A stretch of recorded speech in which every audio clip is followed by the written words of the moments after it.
नवी मुंबई व रायगड जिल्ह्यातील ताज्या बातम्या आणि घडामोडींसाठी सबस्क्राईब करा वादळवारा लाईव्ह चॅनल आणि दाबा बेल आयकॉन। उरण तालुका पोलीस ठाण्याच्या हद्दीत एका 10 वर्षाच्या मुलाचं प्रेत सापडल्याचा धक्कादायक प्रकार समोर आलाय। या प्रकारानं परिसरात एकच खळबळ माजली आहे।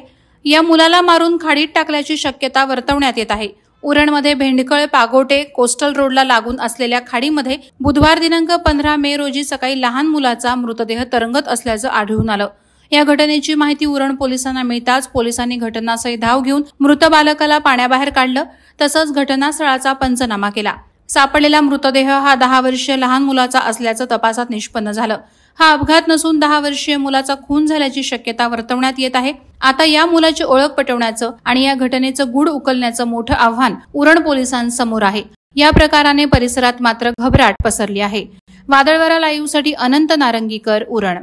नवी मुंबई व रायगड जिल्ह्यातील ताज्या बातम्या आणि घडामोडींसाठी सबस्क्राईब करा वादळवारा लाईव्ह चॅनल आणि दाबा बेल आयकॉन।